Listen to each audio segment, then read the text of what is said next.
Algunos de los elementos de medición que debemos utilizar para realizar las mediciones planimétricas y por qué no también las altimétricas son el teodolito, que es un instrumento de medición mecánico-óptico que se utiliza para obtener ángulos verticales y horizontales con buena precisión. Requiere de otras herramientas auxiliares para medir distancias y desniveles. La estación total, instrumento electro-óptico que incorpora distanciómetro y un microprocesador para mediciones como las de los teodolitos, pero en forma electrónica. También puede contar con un inclinómetro electrónico. El instrumento realiza la medición de ángulos a partir de marcas realizadas en discos transparentes. Las lecturas de distancia se realizan mediante una onda electromagnética portadora, que generalmente son microondas o infrarrojos, que rebotan en un prisma ubicado en un punto, tomando el instrumento el desfase de las ondas. Algunas estaciones totales presentan la capacidad de medir a sólido, lo que significa que no es necesario un prisma reflectante y se hace mediante un láser. La estación total cuenta también con GPS para la georreferenciación de los puntos de medición. Su precisión, facilidad de uso y la posibilidad de almacenar la información para descargarla después en programas tipo CAD ha hecho que desplacen a los teodolitos que actualmente están en desuso. La medición exclusivamente a través de dispositivos GPS tiene un margen de error métrico y esta falta de precisión ha dificultado su utilización. Pero con la aparición de tecnologías como el RTK o Real Time Kinematic, el único inconveniente por ahora son los costos. Basado en el uso de medidas de fase de navegadores con señales que pueden ser de diferentes redes satelitales como el GPS de Estados Unidos o el GLONASS de Rusia o el Galileo de Europa, donde una sola estación de referencia proporciona correcciones en tiempo real, obteniendo una exactitud submétrica en las mediciones. En este sistema tendremos una estación base que retransmite la fase de la portadora y las unidades móviles o rovers que comparan sus propias medidas de la fase con la recibida de la estación de referencia. Esto permite que las estaciones móviles calculen sus posiciones relativas con precisión incluso milimétrica, al mismo tiempo que sus posiciones relativas absolutas son relacionadas con las coordenadas de la estación base. Planimetría topográfica, ángulos topográficos, rumbo, azimut y poligonación. Cuando nosotros vamos a hacer la medición de un terreno, debemos pensar que dicho terreno es un terreno plano para poder observarlo o modelarlo como si fuera un polígono. Y los elementos primarios para poder hacer esa medición plana, por eso se llama planimetría, son las referencias polares que pueda hacer yo durante el proceso para referenciar todos los trazos del terreno. Entonces voy a tener un punto desde el que arranco las mediciones. En ese punto voy a poner mi estación total o mi teodolito. Si es un teodolito, pues me va a medir ángulos, pero si es una estación total, pues como le dice su nombre, tiene muchos más elementos para la medición, como lo son, además del ángulo, también me puede medir distancias a través de una medición láser o una medición infrarroja. También me puede medir la coordenada geográfica GPS respectiva. Eso hace la estación total. Entonces arranco desde un punto y haciendo una referenciación polar, pues voy a tener una referencia geográfica como el norte o el sur. Y a partir de esa referencia geográfica, que puede ser el norte magnético, voy a encontrar el ángulo de desplazamiento que me lleve a la dirección donde está el segundo punto. A eso es lo que yo llamo amplitud, ¿sí? Y va a tener un sentido que va a ser horario o contrahorario, o también podría pensarlo de este u oeste. Adicionalmente, pues la distancia que también puedo medir con la estación total, ya sea técnicas de medición por láser por infrarrojo o también por una cinta métrica si estoy simplemente con un teodolito. Ahora, los elementos que voy a tener dentro de las mediciones angulares son los ángulos internos, como los vemos acá, dentro del polígono que voy a medir. Ese predio lo voy a pensar como un polígono cerrado, perfectamente empalmado. Entonces, mis ángulos internos ¿sí? Ángulos externos y ángulos de deflexión. El rumbo, entonces, dentro de esta referenciación polar que vamos a tener para poder hacer el trazado del terreno, pues vamos a ver el concepto de rumbo. Y básicamente consiste en la referenciación con respecto al norte y al sur. Entonces, voy a referenciar con respecto al norte, puede ser noreste, como es en este caso, noreste, 63 grados y la distancia 15 metros. Esa sería la referenciación que yo tendría del punto 0 al punto A. Pero por ejemplo para el punto B, para el punto C y para el punto D va a cambiar con respecto a la referencia de rumbo. Por ejemplo para el punto B va a ser noroeste, está en el cuadrante del noroeste, siempre comienza con norte o con sur, noroeste 30 grados y esta sería la distancia. O para la C, pues sería del sureste,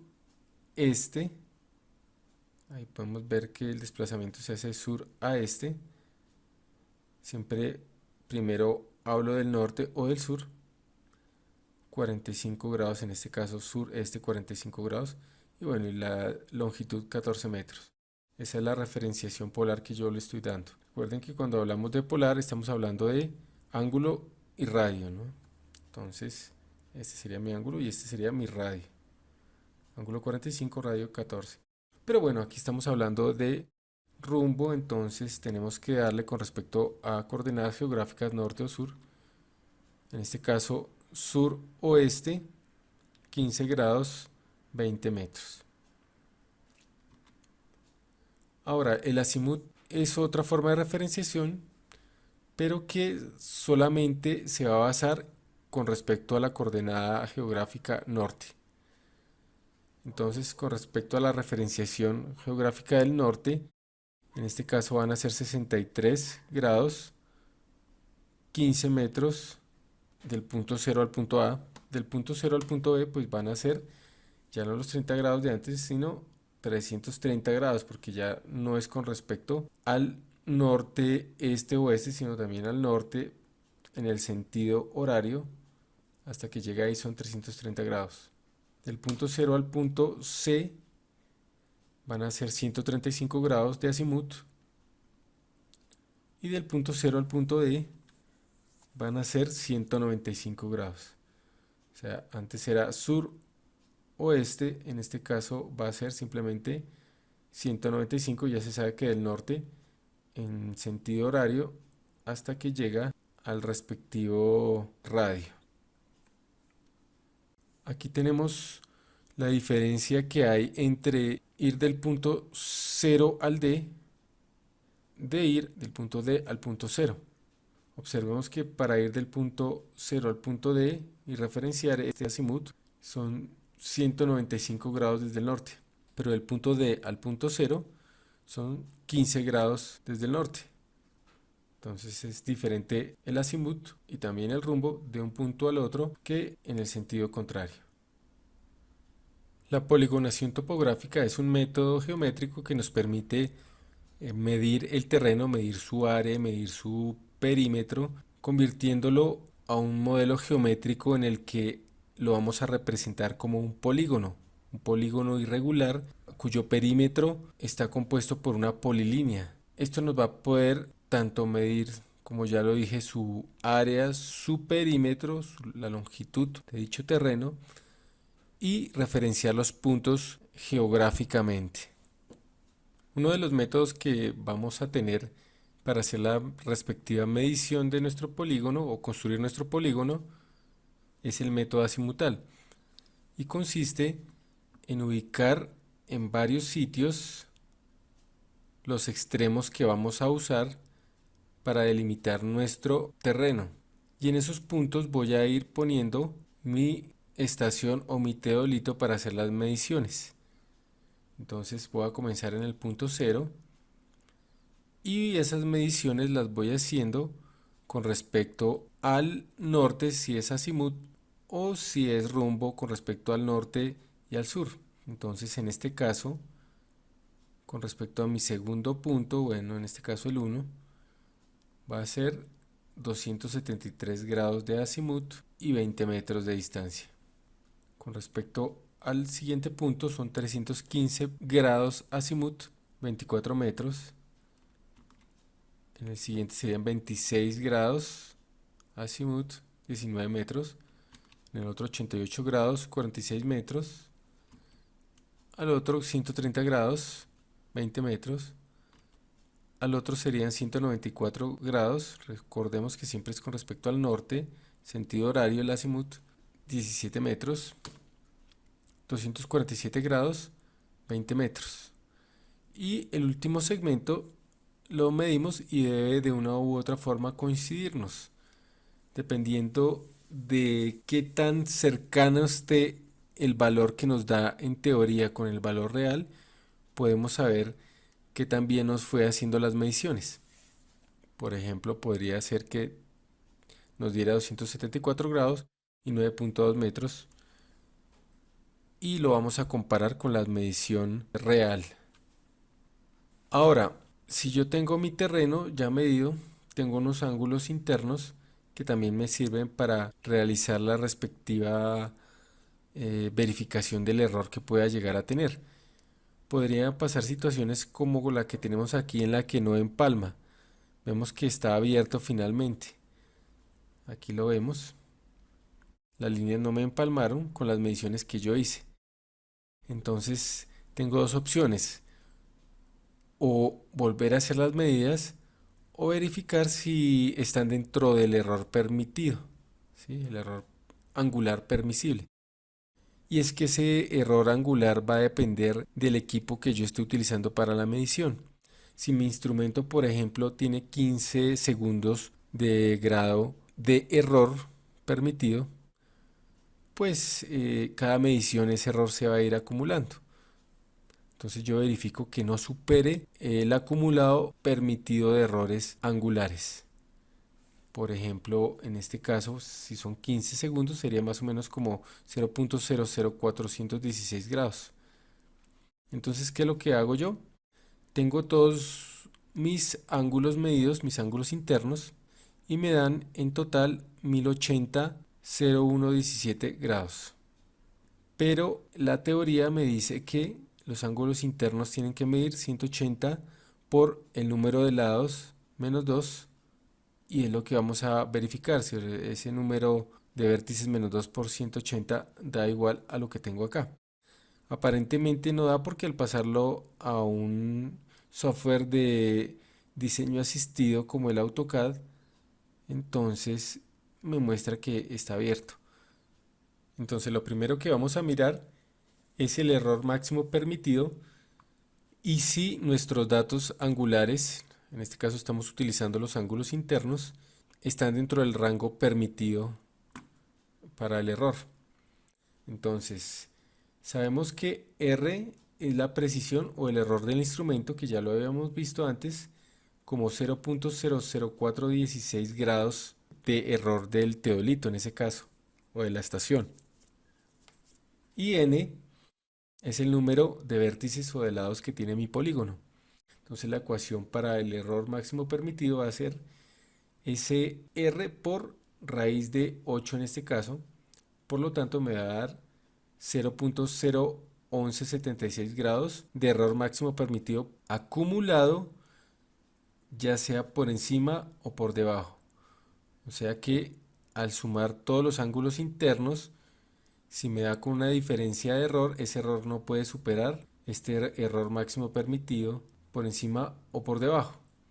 Entonces veamos acá cuánto debería medirnos la sumatoria de los vértices de los ángulos internos. En este caso sería 180 grados por el número de vértices o de lados menos 2, o sea 180 por 6, que me da 1080 grados. Por lo tanto, cuando yo hago la resta de lo que me está dando la sumatoria menos lo que me debería dar teóricamente, me va a dar un error. Pero como en este caso ese error es menor al error máximo permitido, estos datos yo los puedo aceptar. Para que el polígono me quede perfectamente ajustado, tengo que compensar los ángulos de modo tal que la suma me dé finalmente en forma correcta, con lo que teóricamente me debería dar. Entonces en este caso lo que hago es a cada uno de los ángulos le voy a quitar algo, le voy quitando un poquito para que al final la suma me vaya a ajustar con el 1080 teórico. Entonces, ¿qué hago? Simplemente cojo el error que me dio, divido el número de vértices o el número de ángulos, y en este caso me va a dar que para cada ángulo lo tengo que ajustar en 0.00147 grados. Y entonces lo que hago es restarle a cada uno de los ángulos que me dio este pequeño desfase que tengo, de modo tal que cuando lo sume me va a dar el 1080 teórico y el polígono queda perfectamente ajustado. Cuando yo estoy haciendo la medición de mi terreno, tengo que asegurarme de que mi teodolito o mi estación va a estar perfectamente horizontal, esté nivelado, de modo tal que cuando yo haga mis mediciones, ayudado aquí por las miras, que son unas regletas largas con las medidas respectivas, esto me asegure de que esté midiendo solamente la parte plana del terreno, que no influya para nada los relieves que tenga dentro del terreno. Otro método que yo voy a utilizar o puedo utilizar, que es un método por lo general mucho más rápido para la toma de medidas, es dejar mi estación en un solo punto y, si es posible, a partir de ese punto medir en forma radial todos los puntos externos de mi terreno, si el terreno me lo permite, si no hay nada aquí en el interior que se interponga para hacer ese tipo de medición. En el método de radiación vamos midiendo el ángulo entre los puntos, por lo que cada nueva medición el ángulo se reinicia a cero. Por eso se le denomina también método cero atrás. La primera medición la hacemos con un azimut o un rumbo respecto al primer punto, de modo que comencemos orientando geográficamente nuestro polígono. También debemos establecer la ubicación geográfica del punto cero para poder georreferenciar el terreno. Bajo el método de radiación, yo dejo ubicada mi estación en un punto y comienzo a medir los diferentes puntos que componen mi terreno, moviendo solo por ellos la mira o el prisma respectivo, de modo que voy a calcular tanto la longitud, voy a medir la longitud como el respectivo ángulo. Entonces aquí va a ser 19 grados, 30.3 metros. El siguiente vuelve a ser desde 0, vuelvo y mido el ángulo, 19 grados otra vez, 39.3 metros. Otra vez de 0 comienza hasta 30 grados. Entonces cada punto vuelve a ser el 0 atrás. Aquí 68 grados. Y de nuevo, este sería mi lado o mi ángulo 0 para el siguiente punto, que sería de 26 grados, la distancia 40.3 metros. Y para el último serían 26 grados y 20 metros. Si yo tengo una estación que me permite hacer la medición de distancia con un infrarrojo que llega hasta el punto donde ubico el prisma respectivo para hacer la medición tanto de ángulo como de distancia, pues este método me va a permitir medir muy rápidamente mi terreno. Entonces, entre menos tenga yo que desplazar mi estación o mi teodolito dentro del terreno, pues va a hacer que sea más rápida la medición, porque pues cada vez que yo llevo mi estación a algún punto, tengo que recalibrarla. Entonces, entre menos la desplace, pues va a ser más rápido el cálculo y la medición del terreno. La desventaja sería que pues este método no me permite hacer correcciones de error como si en el método azimutal sí me permite hacer. Estos radios que yo mido dentro del terreno dejando la estación en este punto fijo y desplazando aquí las miras o los prismas respectivos para la medición, pues me permiten encontrar el perímetro y obviamente el área también de dicho terreno, modelándolo en forma plana. Pero para saber estas distancias teóricamente, pues tengo que aplicar la trigonometría. En este caso yo conozco el lado A, el lado B y el ángulo alfa que está en rojo. Todo lo que está en rojo es lo que yo conozco. Sé que esto tiene 90 grados, pero lo que desconozco es este lado de 1 y este lado de 2. Y también desconozco este ángulo alfa 2 y este ángulo alfa 1. Pero lo que yo puedo construir son cuatro ecuaciones con cuatro variables, por lo tanto sería un sistema de ecuaciones algebraicas que se puede solucionar. Por ejemplo, sé que alfa 1 más alfa 2 me da el valor de alfa que lo conozco. También sé que por Pitágoras d1 al cuadrado más este lado que está en azul al cuadrado es igual a al cuadrado. Por lo tanto, pues simplemente este al cuadrado menos d1 al cuadrado me va a dar este ladito azul, que es lo mismo que b al cuadrado menos d al cuadrado. Por lo tanto, a al cuadrado menos d1 al cuadrado es igual a b al cuadrado menos d2 al cuadrado. Esto basándose en que ambos tienen este mismo lado en común. Ahora, sé que el seno de este ángulo alfa 1 es el opuesto de 1 sobre su hipotenusa, que es A. Aquí lo tenemos. Y lo mismo para este otro triángulo. Entonces, el seno de este ángulo es D2, que es el opuesto, sobre su hipotenusa, que es B. Entonces, con esas cuatro ecuaciones me va a dar una ecuación muy conocida que sería la del teorema del coseno, en el que es posible calcular el lado C conociendo el lado A, el lado B y el ángulo. Es parecida en esta parte al teorema de Pitágoras, pero le estamos añadiendo esta otra parte que sería el ajuste que le tenemos que hacer, porque este teorema sería para cualquier triángulo y no solamente para los triángulos con ángulos rectos como el de Pitágoras. También vamos a necesitar el teorema del seno para el cálculo, por así decirlo, manual de los elementos de nuestro polígono. Y es que este teorema me dice que el lado de un triángulo sobre el seno de su ángulo opuesto es igual para todos. Entonces, en este caso, B sobre el seno de su ángulo opuesto es lo mismo, o da lo mismo que A sobre el seno de su ángulo opuesto, o el lado C sobre el seno de su ángulo opuesto. Estas herramientas matemáticas me van a permitir calcular manualmente el perímetro y el área de mi polígono, poder hacer la respectiva construcción matemática de mi polígono. Pero pues obviamente es más fácil hacerlo a través del modelado en un software de diseño asistido por computador, como el AutoCAD. Aquí tenemos dos ejemplos de mediciones de terreno en el que tenemos los puntos externos ya determinados y se decidió que la estación iba a ponerse en 4 puntos internos para hacer las mediciones lo más efectivas posibles. En este caso, pues cuando yo pongo la estación en el punto A, punto de la estación, solo tengo acceso a 2 puntos que son los que voy a medir.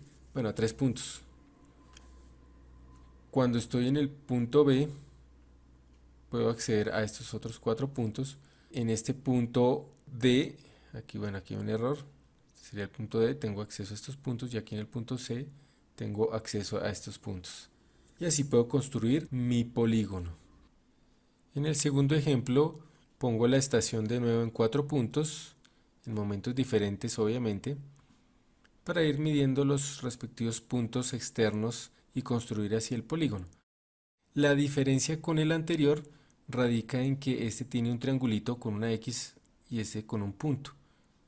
El que tiene la X quiere decir que estoy tomando coordenadas, en este caso arbitrarias. No estoy utilizando coordenadas basadas en un sistema de referenciación estandarizado. Mientras que en este que tenemos el punto en el triangulito. Acá este punto de referencia desde el que se van a referenciar todos está basado en coordenadas estandarizadas a través del UTM o el Universal Transversal de Mercator, que ya lo vimos previamente. A la hora de realizar nuestro polígono en AutoCAD debemos tener en cuenta estos sencillos punticos. El primero es que podemos hacer puntos, por ejemplo, para marcar los puntos alrededor de nuestro terreno con el menú dibujar punto o draw point, si está en inglés el AutoCAD. Entonces así podemos dibujar puntos como los vértices de nuestro respectivo polígono. También podemos utilizar o debemos utilizar el formato de referenciación polar para hacer las líneas, en el que nosotros ponemos el arroba para designar que el último punto lo vamos a tomar como el 00 y el siguiente punto pues va a estar a una distancia de 20 y un ángulo de 45 grados, por ejemplo. También, como las polilíneas las vamos a usar para hacer el contorno de nuestro polígono y tiene que ser una sola polilínea para poderlo medir, entonces si nos queda sin juntar, pues simplemente lo vamos a juntar utilizando el comando edit pol para el AutoCAD antiguo, la opción juntar J, o en los AutoCAD modernos pues en el menú modificar juntar. Ahora, obviamente este ya lo sabemos manejar, que es el de medir el ángulo. Es esencial para medir los ángulos, en este caso para los rombos y los azimut. Y asimismo vamos a utilizar para medir el área y el perímetro y saber los puntos que componen mi polígono, vamos a utilizar herramientas consultar y ahí podemos entrar a listar.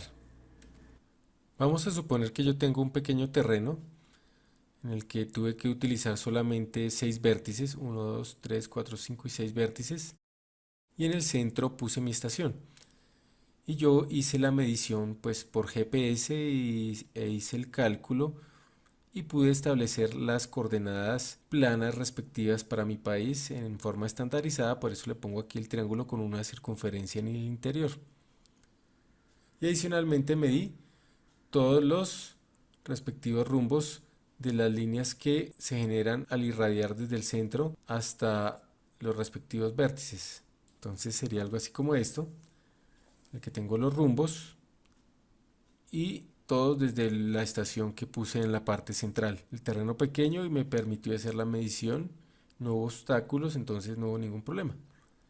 Entonces aquí tengo mis irradiaciones de las mediciones respectivas a los puntos vértices del polígono y esto me permite construir el polígono en el AutoCAD, por ejemplo, de esta forma, de modo tal que yo pueda aquí poner una polilínea, esto que va en moradito, y esa polilínea me permita calcular tanto el área como el perímetro y como las coordenadas que va a tener cada uno de los puntos externos o cualquiera de los puntos que yo quiera consultar dentro de mi predio.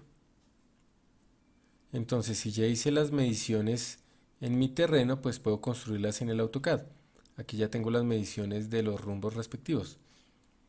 Para esto voy a hacer lo siguiente, voy a crear una capa, por ejemplo, de ejes, una capa para el polígono, una capa para los radios y una capa para los rumbos. Podría hacer una capa adicional, por ejemplo, para las distancias. También la podemos poner las distancias, incluso en el mismo color rojo de los radios, o bueno, para que contraste vamos a ponerla de color azul igual que están los rumbos. Entonces me ubico en la capa radios y hago una línea desde el punto inicial, que es el 350-400, que parece un punto arbitrario, no parece un punto de coordenadas estandarizadas UTM, pero bueno, podrían ser también, ¿no? Entonces ponemos el punto 350,400 como punto inicial de mi primera línea.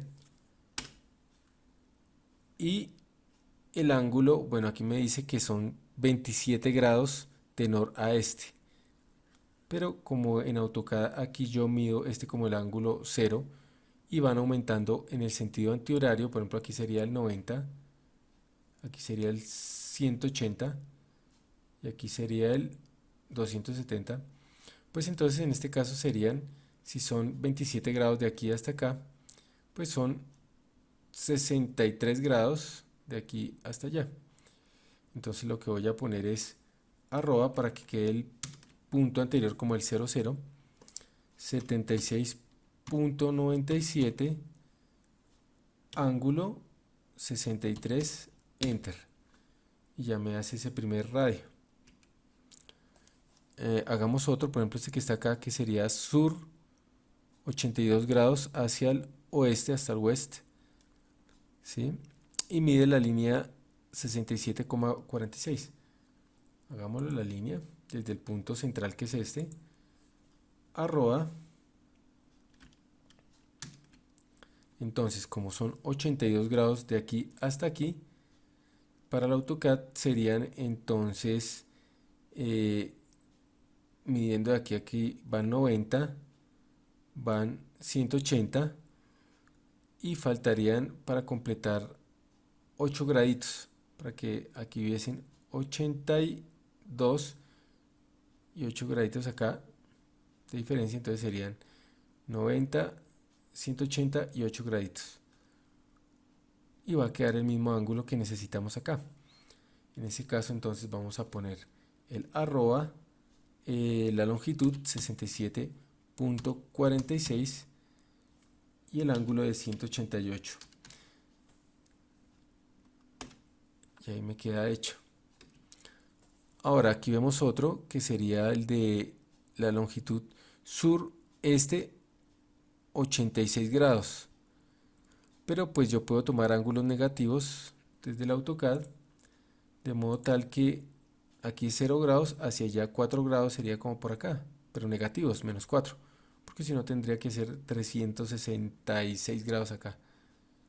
Pero no, yo necesito poner mejor 4 grados negativo hacia acá en sentido horario, que sería negativo para el AutoCAD, y simplemente pues me quedaría así, arroba la distancia 74.47, ángulo menos 4.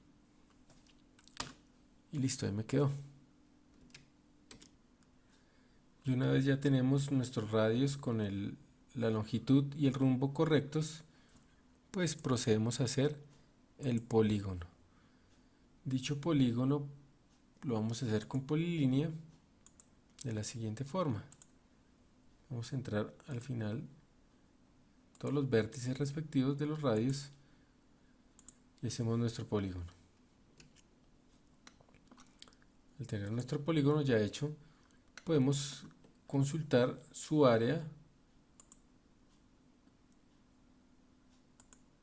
su perímetro y bueno, y todos los elementos que lo componen, como los puntos. Aquí lo tenemos. Tenemos su área, su perímetro y los puntos que lo componen. Entonces podemos copiar todo esto y pegarlo en un bloc de notas, de modo tal que tengamos toda la información a la mano. Observemos que nos quedó igual al que teníamos aquí como el modelo.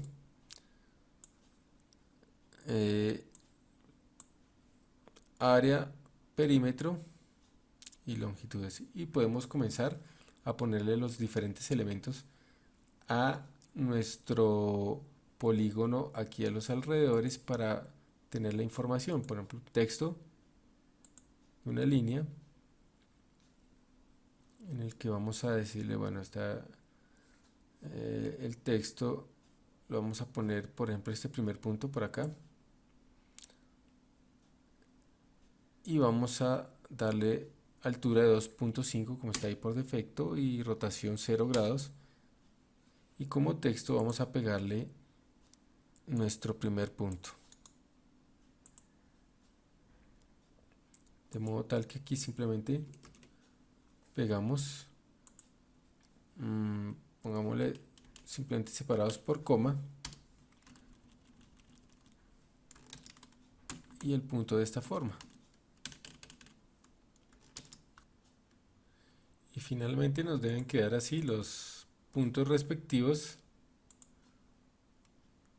aquí los puntos coordenados, el área y el perímetro de mi respectivo predio ya completamente modelado en forma plana.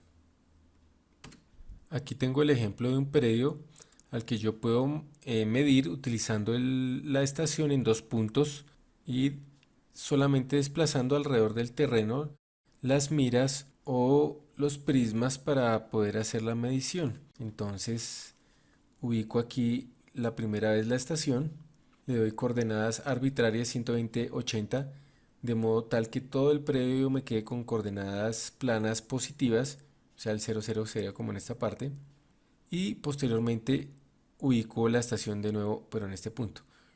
O sea que las miras las voy a ubicar aquí, aquí, aquí, bueno, en todos los vértices externos y también aquí, ¿no?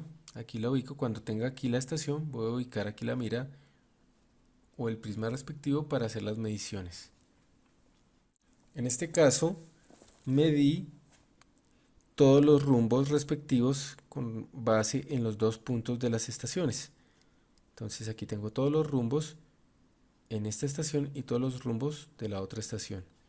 Y mediante eso puedo construir en un software como el AutoCAD el modelo de mi terreno en forma plana, de modo tal que tengo los puntos coordenados de todos los vértices, por ejemplo.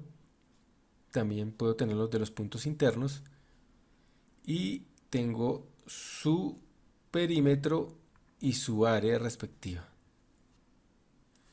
Yo puedo hacer la planimetría sin utilizar una estación que me mida ángulos y me mida las distancias, sino simplemente utilizando unos elementos que me midan la coordenada geográfica con muy buena precisión.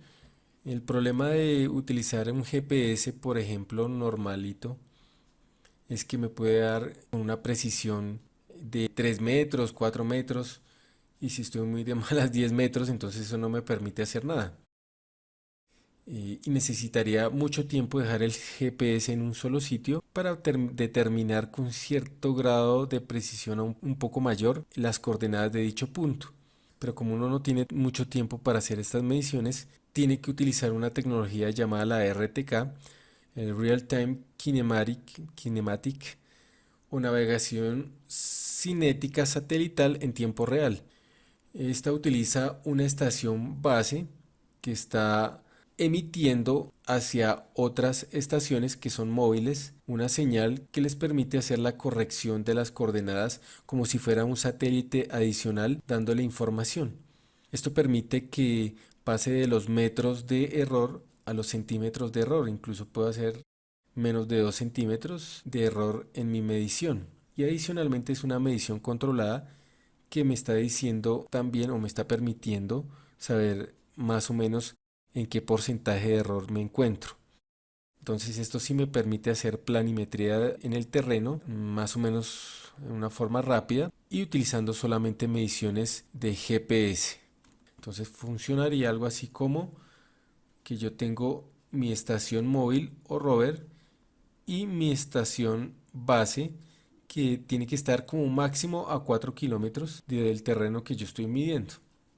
Estas correcciones que me hace esta estación base me permiten tener una alta precisión en la medición de mi terreno. Entonces puedo modelar mi polígono fácilmente convirtiendo posteriormente esas coordenadas de GPS de latitud y longitud a coordenadas planas y ya puedo encontrar áreas y perímetros y toda la información plana que necesito para modelar mi terreno. No solamente voy a tener como rover este dispositivo que lo va llevando la persona, sino también puedo tener un dron que va tomando fotos del terreno y haciendo mediciones del terreno y que resulta como el objeto móvil que se va beneficiando de las correcciones que le va dando el sistema base que tenemos irradiando la información. Hacer planimetría realmente tiene un límite y ese límite que me va a generar el desfase de la curvatura terrestre. Cuando son terrenos pequeños, pues es insignificante ese desfase y por lo tanto Podemos pensar como la Tierra plana y no hay ningún problema, vamos a hacer mediciones sin ningún tipo de error.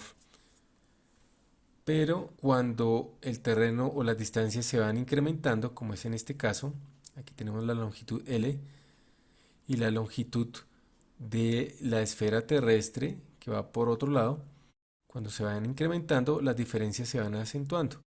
Entonces, por ejemplo, aquí vemos que a 500 metros, pues el terreno me presenta casi que cero deformaciones o desfases, pero pues a 25.000 metros, ¿sí? A 25 kilómetros, ya tengo desfases de 0,12 metros, o sea, 12 centímetros, que ya es un desfase más alto.